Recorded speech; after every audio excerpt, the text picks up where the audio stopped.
Welcome to Review Rewind, the show where a couple of friends watch movies of old and aim to figure out if the reviewers were spot on or a little off. I'm Mike. And I'm Tristan. And this week, we are talking about The Fugitive. Yeah, that's the theme for it. Yeah, this is the theme. Oh, wait, no. No. Oh, what? We're back. How you doing, Tristan? Doing all right. It's I feel like every time you ask me, I'm like, it's so busy. But it's good. It's busy, It's busy. It's fine. Doing well though. Good. I'm gonna do a little non-sponsored plug here, but if any of you have watched the show Arcane on Netflix, it's really good. I'm getting caught up on the last season. I know I'm like several months late to it, but it's really good. You should watch it. Yeah. Not a sponsor. Not a sponsor. But they could be. Hulu. Hit us up. Netflix. Yeah, or Netflix. Oh, either one. Both. Oh, wait. Oh. No. You gotta get a label on those things or something. The thing is, they're like light pads, but on the screen when it's connected, it's all labeled. But I'm not gonna label the light pads. I'm not a nerd. Anyway, this is directed by Andrew Davis, who I feel like this movie has not like a ton of pomp and circumstance per se, but I feel like it has a positive connotation to it. Like there's a positive feeling to it. And then I look at all the other movies that this director has made, and woof, this guy. I think the most interesting one that he has in there is probably Holes. Yeah, that one's a really weird. So he had a couple. Is that who I think it is? Yeah.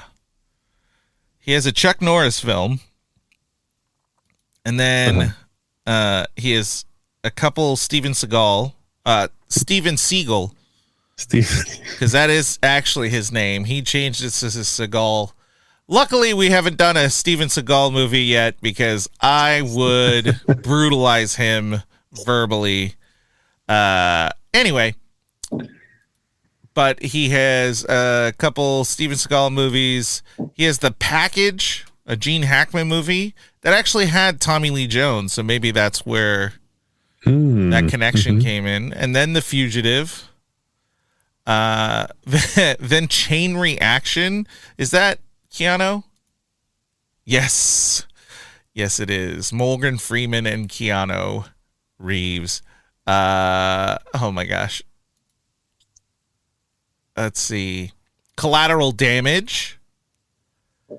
He did a TV miniseries for OnStar, I was just looking Batman. at this. TV commercials featuring comic book superhero Batman, created by ad agency Campbell Ewald, and based on Tim Burton Joel Schumacher's Batman film series. The commercials promote the use. Oh, I remember those actually. They actually got Michael Goff to be Alfred. Yeah, I remember those. I do actually recall those. That's crazy. I forgot about them for sure. 25 years ago. And then, like you said, he did Holes. Uh-huh. And then The Guardian in 2006.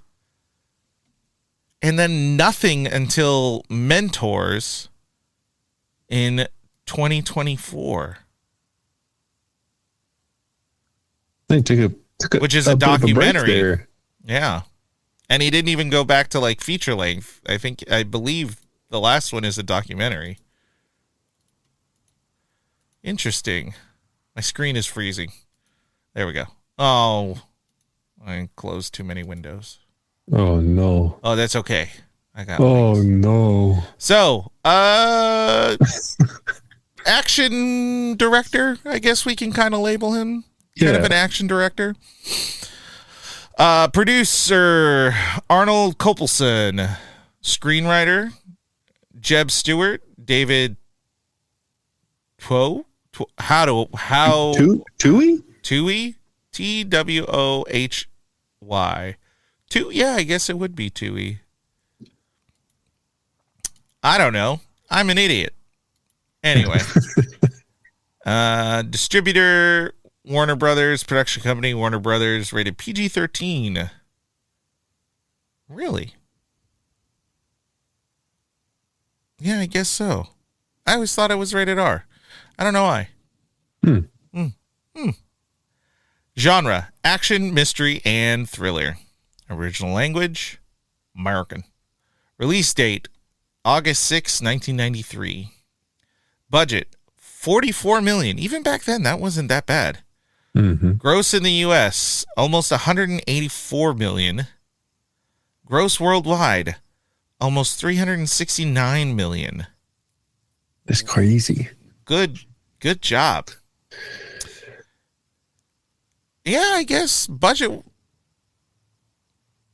I don't really think there was any CGI. I think everything was practical. Everything was practical, and even the big there was one big practical, exciting explosion thing, and then the rest of it was here's a car chase, here's some people running through a hallway. Yeah. Harrison Ford, Tommy Lee Jones, Celia Ward, Joe Pantoliano, Andreas Katsoulas, Jaron Krabby. And that is who this film is starring.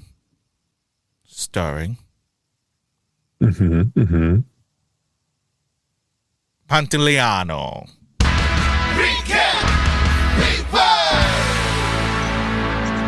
And now we transition into a segment we like to call the Recap Rewind, where we rewind and recap the movie for you. Tristan! Hi. You're on the run. And the only way to prove your innocence is to recap this movie. Go. Harrison. Ford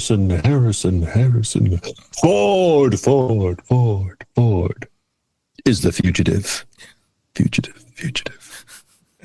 Now that makes sense because if you watch the movie, the credits for Harrison Ford's name are huge at the beginning. Anyway. Before you start. Yeah, it's a dumb joke. What's up? That is the one CGI. It's a computer graphic. And it's so bad because they center the first name and or middle name as well. Yeah. And then the last name, they move it. They have it left aligned. It's not center. And I'm like, why do that? That looks so bad. Yeah. It's weird. It's like Tommy Lee Jones, off to the side. Yeah. And it was Harrison Ford. Took up the whole screen. And for some reason, they decided to have it flash. Spinning or something. So you see it multiple times. Anyway. Harrison Ford is the fugitive, a man trying to clear his name.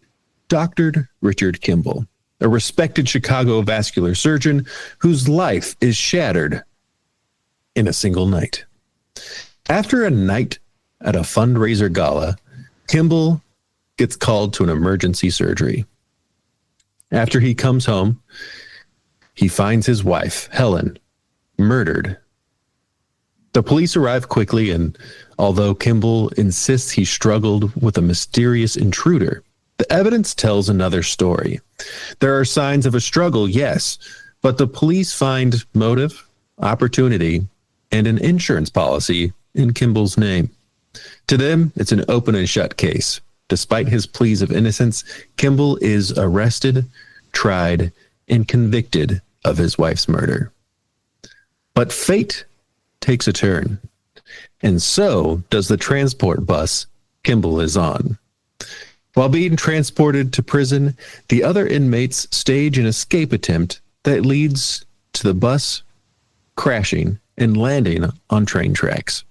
A freight train barrels toward them, and in the chaos, Kimball, like a man caught with his pants around his ankles, waddles away as fast as he can from the crashing train, barely escaping with his life. But now he's a wanted fugitive. What follows is a tense and relentless cat and mouse chase. Kimball uses his intelligence, medical knowledge, and instincts to evade capture while searching for the truth behind his wife's murder. He doesn't want freedom. He wants justice. On the other side of the chase is U.S. Marshal Samuel Gerard, played by Tommy Lee Jones. Gerard is sharp, unflinching, and methodical, and can see through the bureaucratical BS of the local sheriffs. When we first meet him, he's all business, no nonsense, and seemingly indifferent to Kimball's story. To him, a fugitive is a fugitive, guilty or not. But as the hunt continues, Gerard begins to realize this is no ordinary case.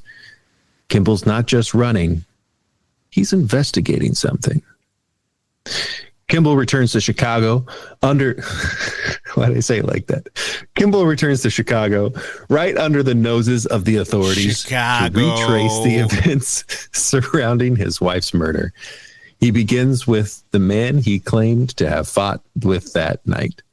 Clues start to emerge. A prosthetic limb manufacturer, a hospital records, suspicious research files. Kimball pieces together a complex web of deceit involving medical trials, pharmaceutical fraud, and betrayal. Bit by bit, he uncovers a conspiracy. It turns out that his wife's murder wasn't random. It was orchestrated. But they weren't after his wife. They were after him. The killer, a man named Sykes, was hired to silence Kimball, who had stumbled upon a cover-up involving a drug called Provasic. The drug was being pushed to approval despite dangerous side effects. The scheme traces back to one of Kimball's own colleagues, Dr. Charles Nichols, a trusted friend who stood to profit immensely from the drug's release. While Kimball gets closer to the truth, Gerard and his team stay hot on his trail. They track Kimball through hospitals, subways, and the drainage of a dam, where Kimball leaps from a height into the roaring waters below to escape. Or should I say, Richard Kimball's dummy gets thrown into the water below. It happens, you know. It happened. All of us, we're all there sometimes. Practical. But Gerard, growing increasingly intrigued by Kimball's actions, starts to see the cracks in the case. His pursuit becomes less about capture and more about the understanding. Eventually, Kimball confronts Nichols at a medical conference, exposing the conspiracy in front of hundreds of doctors. With the truth laid bare, Gerard finally steps in to bring the real criminals to justice. In the end, justice prevails. Kimball is exonerated in the eyes of the man who chased him, and maybe the courts. The end. Yeah. The ending was very like... He's still going to prison, right? Yeah, I think you're trying to give us a happy ending, but I don't think that's how that works. Yeah, there's at least another year of revisiting the trial, convicting this other guy. Right, like he has to get exonerated first. Yeah. So he's going to jail. Yeah.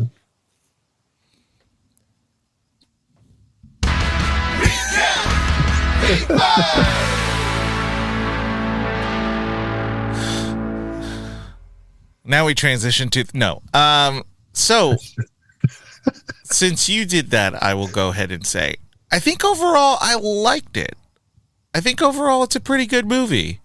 Yeah. I will say very dated. Mm-hmm. Very dated. Like it wanted to be a late 80s film real bad. And yeah, but overall it was pretty good. Some of the cinematography was wonky. Some of the direction was wonky. Mm-hmm. But you know, we'll get into the characters and the actors who played them in a moment. But before we do that, what did you think of the film overall? Yeah, I think it is. I think it's still pretty enjoyable. It's slow at times. Yeah. But and also, that's where I think the datedness comes in. Like the pacing is just very late 80s, early 90s. Yeah. And I'm okay with a slow movie. And this one was one that leans more towards being a slower movie because of like the thriller and mystery of it. But it just probably a little bit too long. Yeah. Did we have the runtime on here? I don't remember. It's 2 hours and 11 minutes, I think. Yeah. 2 hours and 10 minutes. 2 hours, close. 10 minutes. So I feel like it could have been just a smidge shorter than that. Yeah. If they were able to get it under 2 hours, I bet you everything they would cut would make it pretty dang good. Mm-hmm. I thought it was really interesting to see. I mean, again, when we talk about the characters, but Harrison Ford as a just kind of a normal guy. Yeah. Like he's not anybody, like he's a surgeon, but he's not Han Solo. He's not Indiana Jones. He's just a normal guy. Harrison Ford playing a character with the most average amount of bravado. Mm-hmm.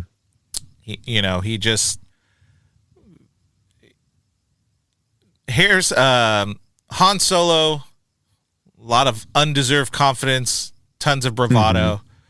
Indiana Jones couldn't pay the man to have a normal feeling. Dr. Richard Kimball, normal guy. So let's get into it. Harrison Ford as Dr. Richard Kimball. So let's go ahead and just say the Harrison Ford part. Great actor. Mm-hmm. Like he's such a good actor. There are some amazing moments within the scope of the film that I feel I am understanding an emotion of whether it's fear or sorrow or whatever it may be that is solely derived from Harrison Ford's performance. Mm. And I just feel like in the roles we've seen him in, you don't really get that kind of opportunity. Mm-hmm. But, you know, when he's running from the cops the first time, you could really see like he's shaken from the train crash and he's genuinely scared. Like you can see that, you can tell that, and mm-hmm. and you feel it in the moment. When he's being interrogated by the cops, you could tell that he is crushed. Like he is just emotionally despondent, and yeah, the Chicago PD may have used that in their favor to close this case a little too quickly. But his performance is great. Yeah, no, he did a good job. And I'm pretty sure that was his real beard. I think so too. So, you know, compliments to the man's beard. The one thing that he did that made me a little bit uncomfortable was how close he held those scissors to his face when he cut his beard. I don't know if you noticed that, but I was like, man, those scissors are like right on his skin. I mean, you have to kind of go back to the early 90s. It's a single razor shaving. Yeah, man. So you gotta get it real close before you can start shaving with that thing. It's a trip. It made me uncomfortable. I get it. I understand. I agree. But also, I have some consideration for the process. Dr. Richard Kimball as a character, pretty good. Like, all in all, pretty good. I don't think there's anything that was too egregious plot-wise as far as his character goes. Just trying to think back. I'm like, thinking to when he's first interrogated, and the reality was he said his piece. Like, he said the information he had, but he's also dealing with the trauma of failing to revive his wife and watching his wife die in his arms. Yeah, I don't think there was anything that was too egregious from him. I think it was all around a pretty good character, good development. Once he kind of gets his bearings to once he finds his resolve to solve the case, you see a different side of him and really see that he is quite a smart guy who is pretty clever in figuring out the world around him. Mm-hmm. Yeah, that was the one thing, is that we didn't really see much of. There are the flashbacks that we see of him before, but we don't really see anything before the bus crash that suggests that he would be the type of guy to be motivated to do what he does. But at the same time, it didn't really feel like the things that he ended up doing were out of character for him. Right. It was just more of he is this emotionally distraught, almost feeble version of himself when we first see him. So it kind of seems like it's the adrenaline that's pushing him at first. And then when he realizes, like, oh, I have an opportunity here to go prove my innocence, then he goes for it. Yeah. Which, solid. Mm-hmm. Cool character. Seems like a good guy. In the most unfortunate of circumstances. Yeah. Yeah. You know, sometimes when you got a good character, that's all you really got to say is solid character. Tommy Lee Jones as Samuel Gerard. Tommy Lee Jones played Tommy Lee Jones, or at least his movie persona. I'd have to watch an interview to figure out whether that's actually him or not, but from what it sounds like, he is kind of a curmudgeon. Did great. Was like the right amount of sass. As far as the character of Gerard, yeah, I didn't like him at first.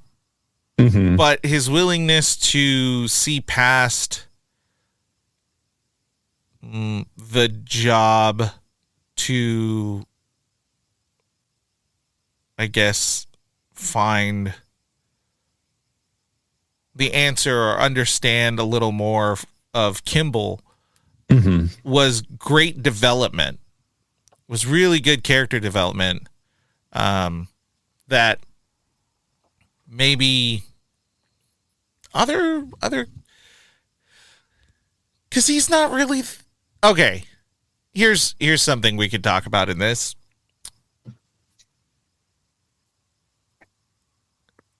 Not would you where do we stand as far as the protagonist of the film?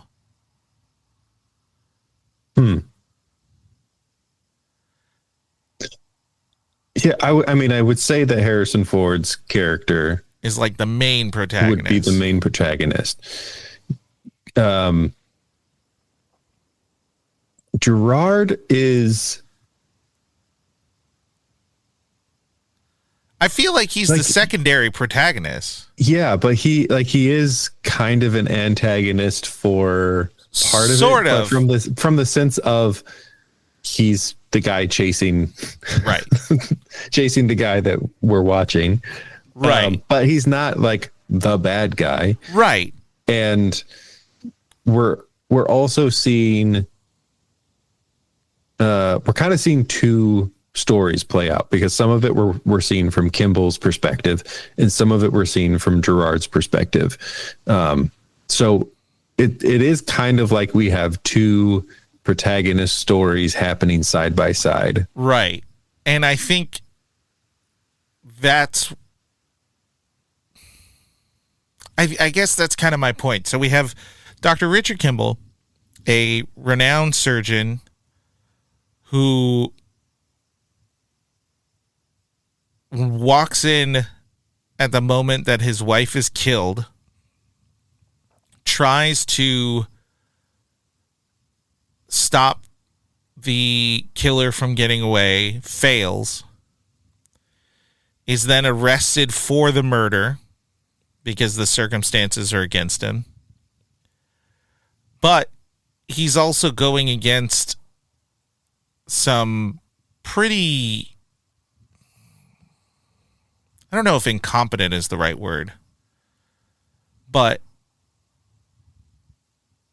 maybe not inquisitive detective, because they're looking at it like, well, this is clear cut, no big deal, this is our guy. Right. Without doing any kind of detective work whatsoever. Yeah, it doesn't feel like they even consider that there could have been someone else. Said. Yes. Yeah. Which, yeah, he does sound kind of crazy at first. There was a man with a mechanical arm. And then you have Samuel Gerard, who is kind of an uptight U.S. Marshal, but it seems like his character arc is he sees the world as black and white. Mm-hmm. He sees no grays. And he is then given this case to find a fugitive to, as far as he knows, brutally murdered the fugitive.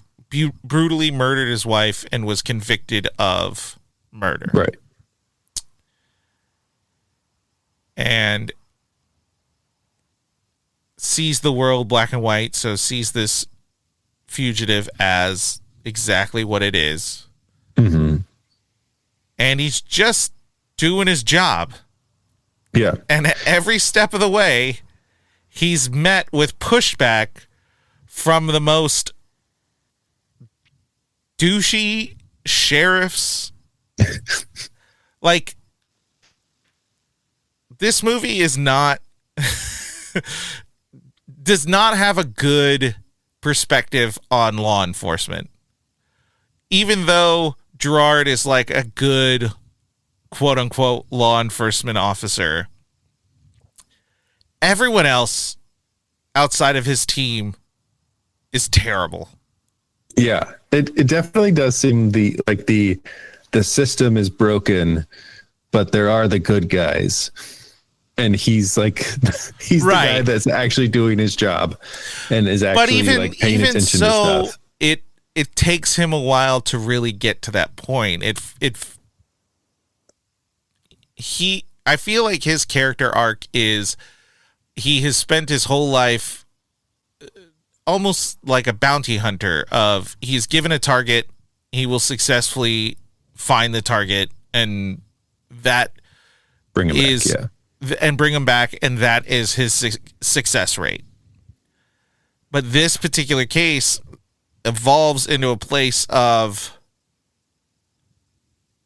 oh, there's more to the job. We actually need to seek justice. And there does get to a point where justice is the outcome, not just retrieving a fugitive. And that's his story arc. So the secondary story is kind of losing that black and white perspective on criminality or law or whatever, however you want to put it, and that there are issues in the system and things that are bad can happen. And it seems like Gerard is faced with every person who is making it worse. Yeah, because the local sheriffs are the horrible. Yeah. The prison guard sucks. Yeah. Abandon his partner, then tries to take credit for saving his partner. And then was like, oh yeah, they're all dead. And then they're like, right. You wanna change your statement there? Which, like, even for even in that moment, that felt like such a weird choice for him. But I guess if you're going to try to develop this story, I guess it makes sense. But at the same time, it's like, whoa, buddy. Yeah. That wasn't a good choice for you. So there's those guys, and then there's the Chicago PD, which is also we see them at the beginning, and we see Gerard interact with them again, where they're just like, feels like they're just going through the motions of, well, this is what we do. And I don't want to be judgmental, but maybe I do, because it's funny. But this is where I think, like, maybe a little bit they don't necessarily care for, like, local law enforcement. I feel like that might be the distinction, is local law enforcement and federal law enforcement. U.S. Marshals are federal. And local law enforcement are the ding-dongs who are messing up every chance they can. Yeah. But the Chicago PD detectives, the guys they get to cast them, or they got the people they cast for the roles. Oh yeah. Looking at both of them, I'm like, I wouldn't trust these guys to figure out a maze or a crossword puzzle, let alone a murder case. These, there's that old, there's an old cliche that happens in some of these movies where it's, the old fashioned detective is like, yeah, I got a gut feeling. I got a gut feeling about this. This guy did it. I got a gut feeling, and it really is a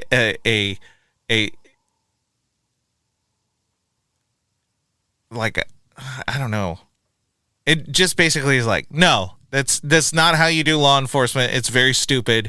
These people suck at their jobs, and when you live a life that depends on that, you send an innocent person to prison, which is true. I agree with it. But this movie feels like it's really trying to, like, project that a little bit.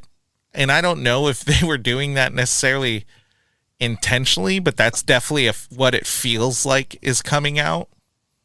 Yeah, I was wondering if they make them seem, we'll use the word incompetent. They're not necessarily incompetent, but they're not doing the fullness of their investigation, at least the Chicago PD. But it feels like some of them were incompetent. Like they were legitimately incompetent. Yeah, they felt dirty. Yeah, and I say that because no, he doesn't say that about them. But there is that connotation in there when they meet Sykes. I think Tommy Lee Jones, I think Gerard says that guy's dirty, or feels dirty or something like that. But they just feel like they're doing something wrong. Yeah. Yeah. And so I wonder if it is a commentary that's being made either consciously or subconsciously by the writers, or is it we need to make them unable to do their job properly so that Richard Kimball can come in and do the investigation properly. And so I don't know how could much be of both. that. It could be both. It could be both. Could be both. Alrighty. While we didn't see much of her, Cella Ward was Helen Kimball, Richard Kimball's wife. She was there in the flashbacks, and we saw many flashbacks to her murder. And she did a good job. I think there were some weird directional, like there for her, and maybe it's the flashback aspect. There's a lot of weird camera angles with her. Her in particular. Yeah, I think they were trying, because they were flashbacks, because it was showing us her being murdered. Right. They tried to make it seem weird and uncomfortable and eerie, in a way to avoid that R rating, where it's like, we're not just going to show her get shot, but like, oh, if we do it in, like, have it transition to this negative, inverted color, then maybe that still makes us uncomfortable in the way that we need to be uncomfortable, but gets around the, like, actually showing a woman die on screen kind of thing. Right. Yeah, I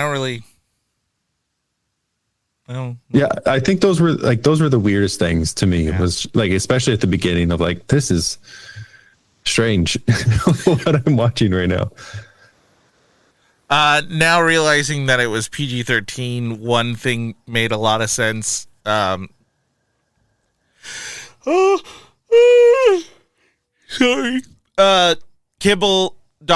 Richard Kimball has a flashback to Helen and is remembering some nice moments. And there's a moment where it's a point of view shot and he's looking up at her and she's clearly like sitting on him, but she's like thrusting and making sexual stuff, but she's like fully PJ'd, like fully clothed.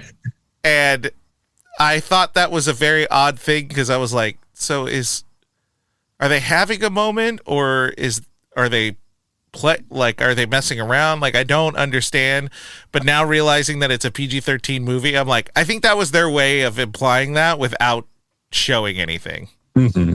Which, I mean, you could have just not had that shot. It was just kind of confusing. Yeah. In order. Oh, jeez. Oh boy. I'm having a night, guys.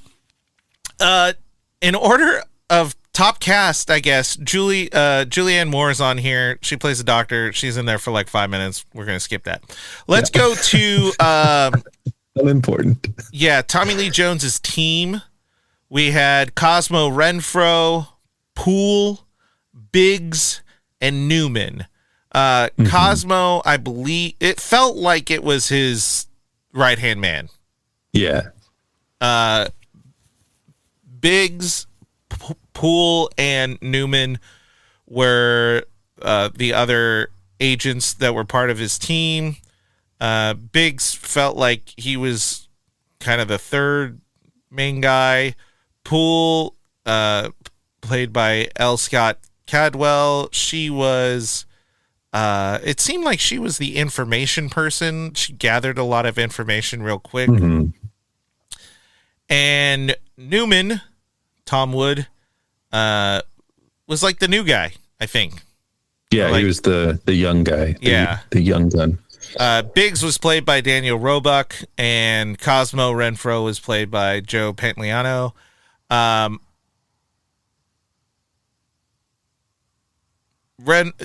feel like Joe. Oh, did I skip that syllable? Pantalones. Pantoliano. Pantoliano. He always plays kind of that character, just the jittery, fast-talking, sassy guy.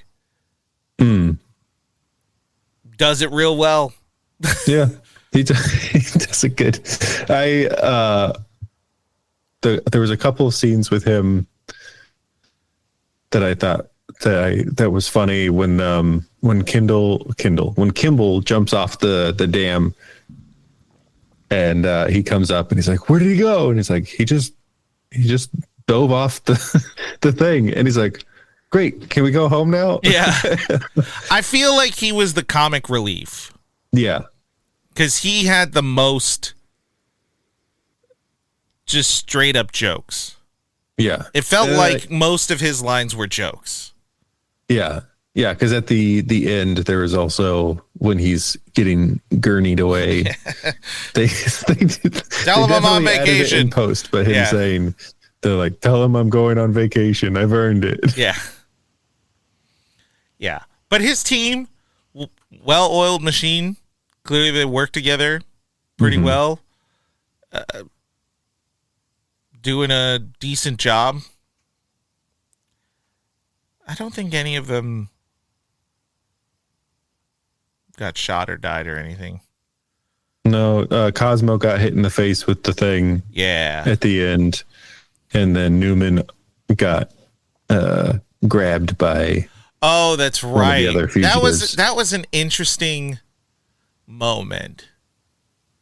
And I wondered, I don't know if they played it off all the way, but that was interesting because so Newman is a newer agent, and at the point that Kimball escaped, even though he wasn't trying to escape but ended up escaping, there was another prisoner who escaped.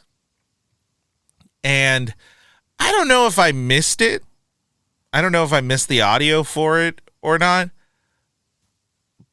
But it sounded like when they were conveying the information that it was Kimball was the person they found. And when they got to this house where they thought, or at least we as the audience thought that they had trapped Kimball in, it ended up being the other prisoner, the other fugitive. And that fugitive ambushed Newman and was using Newman as a hostage. And Gerard was able to get behind that guy and shot him, but it was also very close range for Newman. So Newman was scared. He also had some hearing damage from the gunshot. And, you know, he felt as though Gerard was take action quick without really surveying the situation or taking the humanity aspect to it. You know, I'm not sure how that would be described. And that feels like a moment for both of them. Like Newman looks at this and goes, "Well, I don't like that." And Gerard feels like he did the right thing and feels like he's defending it with his bravado. What did he whisper? was like, I don't negotiate or something to that. It wasn't negotiate. It was like bargain or. Oh yeah, because he was saying like, did you think I should have bargained more or something like that? And Newman said yes, and then he like brings Newman in real close and is just kind of straightforward and kind of rude, all things considered. But I also think when he does that, he actually kind of has a moment of maybe that wasn't the right answer. Maybe that wasn't the right way to go about that. Mm-hmm. Yeah, almost considering like, oh, maybe he's got a point. Yeah.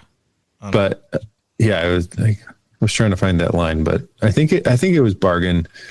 But that was an interesting one because I think that's those are the scenes that we see the development of Gerard as a character. Right. Rather than he's just the cop on the job. Like right. We see those interactions are the like, oh, who is he actually? Who's the guy behind all of that? Right. Which I thought was like a good way to show. I feel like this movie could have been a movie about Richard Kimball or about Gerard. Right. And they chose to give us both. Yeah. All right, hold on. But can you hear what I'm saying now? Yeah. I don't bargain. Yeah. So he says it, but he says it in kind of a really rude way, and just has a moment. But you kind of see that afterwards he sees how that kind of hurts Newman, and starts to have that like little bit of character development. So like continuing on with what you were saying, like it definitely could be a movie about Kimball, but also could. Yeah.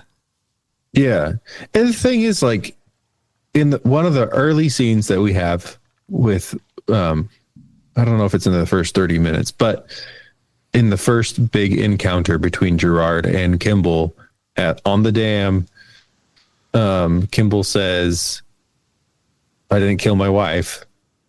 And Gerard's response is, I don't care. And I feel like the rest of the movie is showing he does actually care. Yeah. And not just about like that. I don't care kind of is the not just how he feels about Kimball and that whole situation. This is how he functions. Right. He doesn't care. He has a job. And his job is to catch the fugitive. Right. But as it progresses, we see him do and say things that suggest that it stays within that mindset of I don't care. Right. However, we do see the man behind the badge. Yeah. At times that breaks through. And like at the end when Kimball says, I thought you didn't care. He says, I don't, but don't tell anybody. Kind of thing. Yeah. Yeah, good team, good everything. Now to the actual antagonists. So we've got Andreas Katsoulas as Sykes, the one-armed man, who is an ex-cop,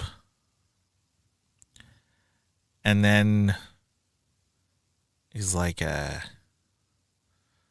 fixer, I guess you could say, for the real antagonist, Dr. Charles Nichols,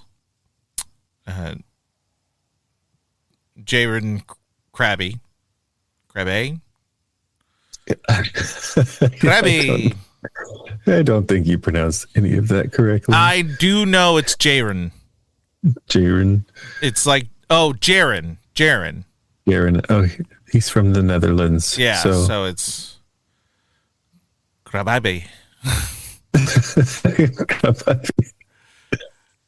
It's Jaren. I know that. I saw it written out phonetically, but I don't remember how his last name was written out. Krabba? Is that how you would say Bah?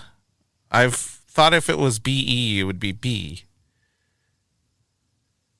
Or would they put the E-E? That's an ad. I don't care. I was going to look it up, but I got an ad instead. So, okay. Regardless of however you say his name, Dr. Charles Nichols. What an interesting character, because I gotta say, until the I'm trying to think when I actually figured it out.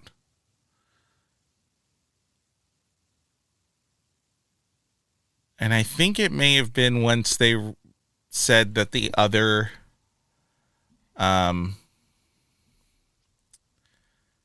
let's see, Dr. Lentz. Once they revealed that Dr. Lentz, who is the one in the photos with Sykes, once they reveal that he was dead, then it was like, oh, there's only one other person we've been introduced to in this whole mess that would have had anything to do with it. Yeah. So they did a really good job of keeping that under wraps. And honestly, like, he didn't feel like the guy who was pulling all the levers until the very end. Yeah, because we only see him a couple of other times before, and then when Kimball is on the run, he encounters him, asks him for money, and it just kind of seems like normal. Kimball trying to reach out to people that he knows. And Nichols has the same response that all the other doctors have, which all the other doctors respect Kimball, believe he's innocent, basically tell the cops, I would help him 1,000% and I wouldn't tell you or care. So it's hidden really well because it's not different from everyone else's reaction. The only thing that he does different is that he actually says, oh yeah, I saw him. Yeah. Which, like, when you're watching, but he antagonizes the cops. And I don't, maybe the idea is like you do that to keep them busy with Kimball and ensure that eyes won't turn back on you, maybe. Because he tells the guy, he's like, you're not going to catch him. He's smarter than you think, or he's smarter than you, whatever it might be. So it's a really interesting take on it, but well done. Well done. Yeah, and I think the actor did a good job with it. Yeah.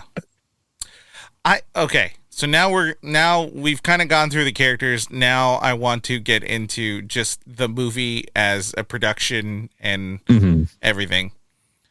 The idea that these like doctors are just going to be fighting the way that they like, I don't know. There's a lot of presumption there that these guys would be fit enough to do some of the things. He fell down like a flight of stairs. They crashed through and landed on that elevator, right? Yeah. Is that what happened? Yeah. They got hurt a lot, and then they just keep going. And I think that for like Kimball, there's a little bit of he's already proven that his endurance is pretty high. Mm-hmm. But the idea that there's another doctor that just kind of does that, I think they try to, I think they try to imprint that of like, well, he plays tennis. Yeah. It's like tennis is not, I don't think tennis is going to do all that. Yeah. I mean, it's comparative to seeing a fight with Jason Bourne. This was a pretty tame fight. Yeah. But when you consider the fact that they're both just surgeons, middle-aged surgeons, doctors, whatever, it feels a bit of a stretch. Mm-hmm. Now, as far as the movie timing and everything goes, this movie almost felt like Law and Order. Mm-hmm. Like there's a bit of realism. You understand that these are fake characters and different things like that, but there's a bit of realism where the pacing is very, this is what it feels like every day to be this kind of cop or whatever it might be. Mm-hmm. I also don't know how time works. In general, or for this movie? Well, time to me in general is a construct, but in this movie, I don't understand it for the world. Yeah, like there were a couple of world moments of where Fugitive. Like, how much time just passed? I don't know. And the reason I say that is because when they get into the plot twist that Dr. Lentz was dead, I don't know how far along that was. Yeah. So because it was clearly after he got arrested because he didn't know. Yes. So it was after he was arrested. Basically, it took a year before he was convicted. Like, so he's been in jail going through the trial for a year, basically. During that time is when Lentz died. Lentz died and the research was tampered with. Yeah, but I don't know how much time passed between the escape and the end. Yeah. Because that I don't understand. There was one, it seems like some time went by. The one thing that I noticed was he dyes his hair dark. And then a couple scenes later, his hair's back to normal. Now, I understand there is temporary hair dye, which he could have been using. However, for it to all of a sudden go back to his normal hair within a couple of scenes was like, how much time just passed? Right. Where are we now? But he uses, am I wrong? Does he use hair dye that is like advertised for black men? Did he? I don't know. I just remember seeing the dye and going, huh? I wasn't paying that close attention to it. We should acknowledge, and we didn't acknowledge it at the top of the show here. This movie's based on a TV show from the 60s. It is based on a TV show from the 60s. And that TV show had 120 episodes. Good God. So we got 120 episodes worth of story in 2 hours. So it's pretty good. I don't even know how it would have lasted that long. Like he would have been a fugitive for so long. I don't know. That just baffles me. I don't. 100 and God dang. Oh, Interesting. Okay, so the Fugitive TV series took place over 4 years. Mm-hmm. With Kimbrel running and searching for one-armed man while being pursued by Gerard. But a Philip Gerard and not Samuel Gerard. Yeah. Don't know why they changed that. The movie focuses on escape. All within a few days or weeks, not years like it took in it. So, yeah, I don't know how much time is passing once he's escaped. Mm-hmm. And it is a little confusing. I feel like it has to be a few days each scene. Like you said, the hair dye. He did the hair dye like right away. Right? Was that when he was still... He did it pretty early on. Yeah. He that was before he got to Chicago. Yeah, he goes to the hospital and he cuts his beard, shaves his beard off, and then he goes, and then they find that he's shaved, and I think it's after he jumps off the dam. Yeah, is when he then dyes his hair. Yeah, he's like in that little town where that lady gives him the ride. Yeah. Yeah. According to a quick non-reliable Google search, about 2 months. That's fair. Passes. That's fair. But I don't know. I don't know if that's accurate. I don't know either.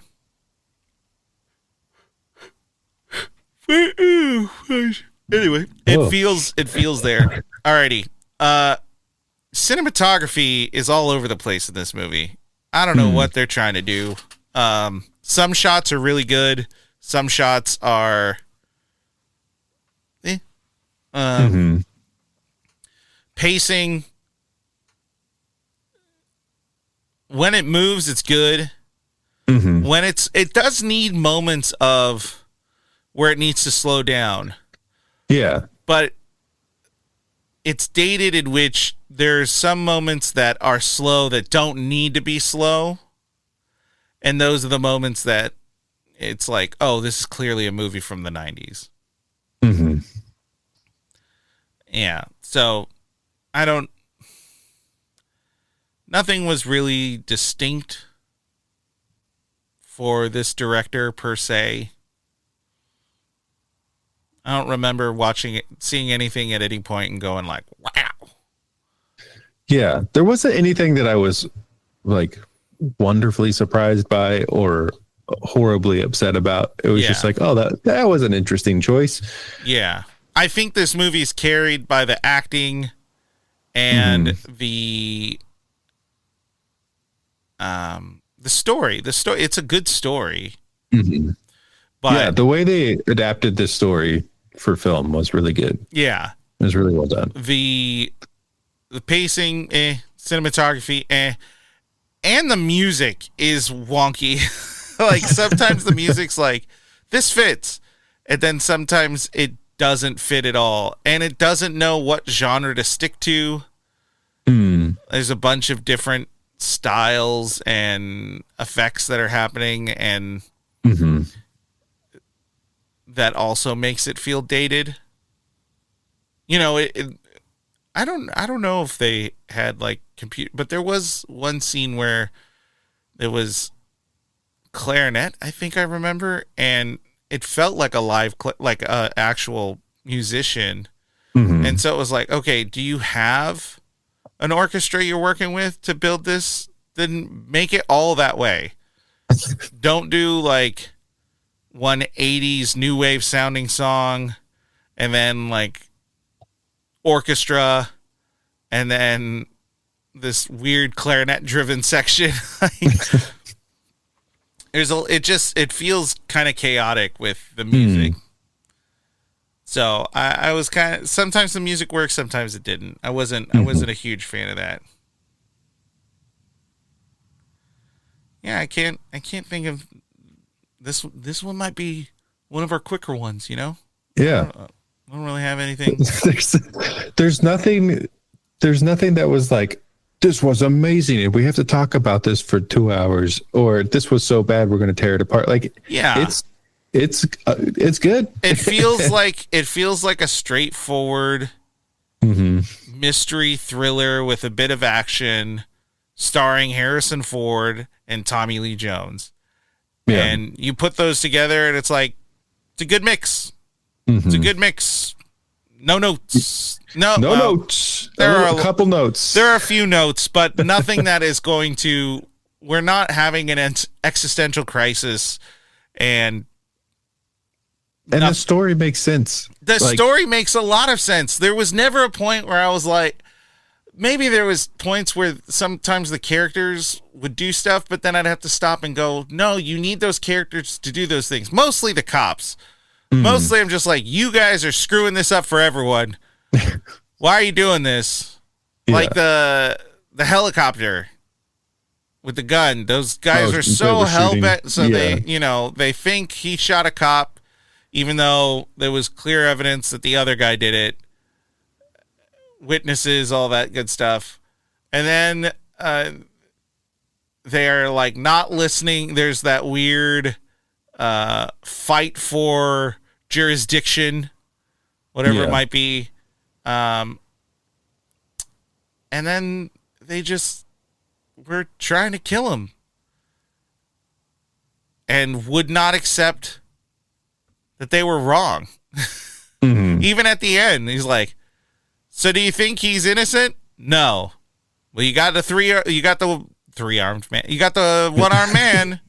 He's got 3 arms. He's got 3 arms this time. His story was wrong. So I don't know. It's just, it worked. The things I don't like, I think I'm not supposed to like. So I think it means it was effective. Yeah.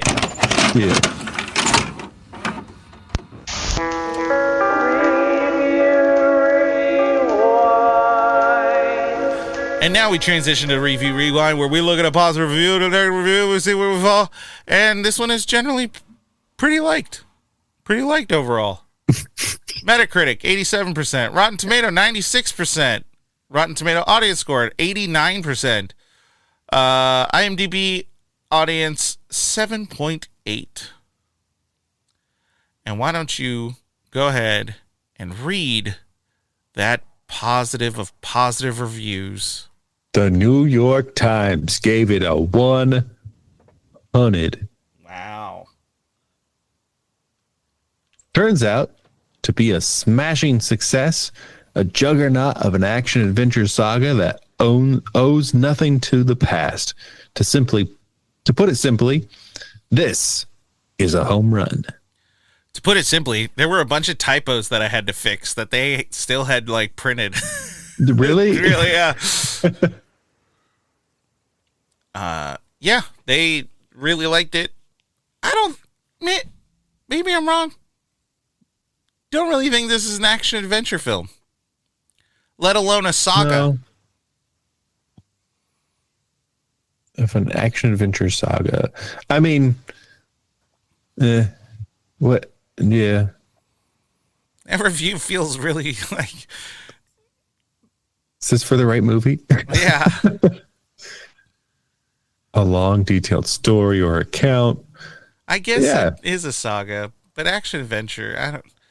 I guess there is action, a little bit of adventure. There's action. I would not say there was adventure. I think people see like woods and someone running through the woods and they're like, that's an adventure. Adventure. The negative review, 60% from the Orlando Sentinel. A little bit of the South here. South of negativity. You know the South, famous for their negativity. Most big screen adaptations of small screen fare seek to discover some deeper or at least more complex implications of the material. But in this new Fugitive, the filmmakers have taken just the opposite approach. This person really liked the original material and just hates Harrison Ford. This person was definitely was like in their 60s and like loved the original material. Grew up on it, probably. Mm-hmm. Jeez, I think it's fair that 30 years later they can tell the story in 2 hours again. Yeah. I think that's an okay thing. Well, and the idea of deeper, more complex feels odd. Simply because, man, I don't think it wasn't not complex. No, like it was a good twist. Yeah, but I mean, is that the same twist that was in the show? I don't know. But I think I know very few show to movie adaptations that the movie is more complex than the show was. Because when you have a show that has 120 episodes, you can explore a lot in a character. So right. I want to know what this person is comparing it to. Right. Like what other adaptations from TV shows where they're like, oh yes, this is more complex than the original material. Yeah. I don't know. I guess a lot of people have pretty good opinion of the original show. There's an article I'm looking at, but it's on it's on Medium, so I don't know. The season finale of that show was the top rated series finale for years. Yeah. Because something I was reading was showing that it's the first time a series had a finale that actually tied everything up. So this is from 2017. It says 50 years ago, the television show finale was invented. No one then could have predicted that the series conclusion of The Fugitive on August 29th, 1967 would become a landmark event, breaking all rating records.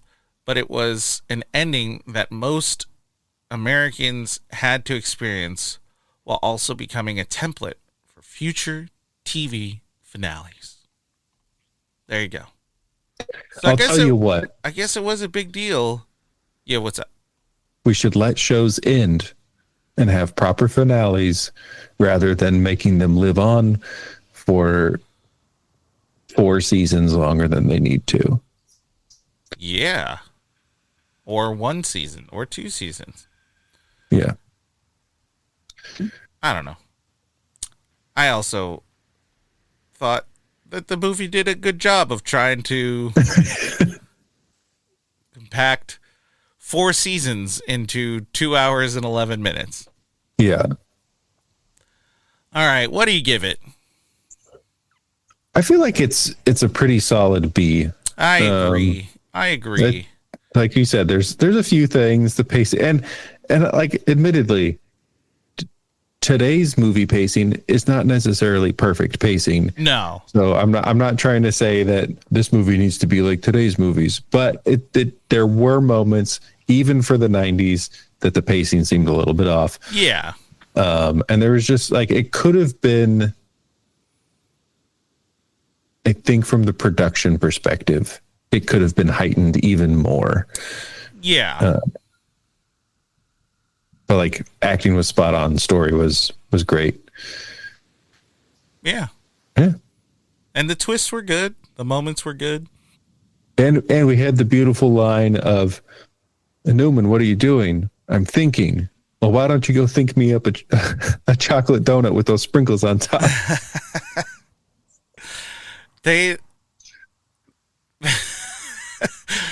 The writing team on this or the screenwriter definitely had moments where they were like, remember to put in a joke here. Yeah. And then they came back to it and they're like, It's too here's a joke. serious. I'm a comedy writer. And some of the jokes do land. They land pretty well. Okay. Before we go, there was something I wanted to talk about. I keep forgetting about. There was something that was very, I don't know if this director does this a lot. I've never seen any of his other movies really. But maybe something that is indicative of his style. But it's when he's moving on to a new scene, he'll start to cut to it prior to the scene starting. So it's like weaving its way into, like, it's weaving into the current scene. So like, what is it? He'll have a flashback and it'll be like one shot of the flashback and then he'll, you know what I mean? Like he'll go on, but then it did that with the flashback, but then it also did it where like, Gerard it'd be a scene for Gerard and he's thinking about, Richard, whatever it might be. And it like cuts to Richard doing whatever he's about to do the next scene. And then it cuts back and then it cuts and then it cuts back and then it cuts and cuts back. I will say he does this like 8 times throughout the movie. This little technique. It's effective twice. It's really effective with the flashbacks. I think the flashbacks are really effective to kind of go back and forward in this way. It creates a connective tissue that it's happening within his mind. But when it's going into the next scene or whatever it might be, it just doesn't work at all. It's not helpful. It's kind of annoying. And I feel like I don't know if I've seen this with a different director. So that's why I said this might be one of his Andrew Davis's techniques that he does. Now we'll have to go watch Holes and find out. Oh, if he does, it'd be really funny. Yeah. So overall, we give it a B. Andrew Davis, you did okay. Everyone else, you did real great. 90s, heck of a time. You know, just a heck of a time to be alive. Well, listener, thank you so much for listening. Tristan, thanks so much for talking. I try. Harrison Ford, thanks so much for emoting. And Tommy Lee Jones, thank you so much for just being you, buddy. Being a I know he man. listens, so follow us, subscribe, like us. I don't care. And remember, review those rewinds, and we'll see you next time.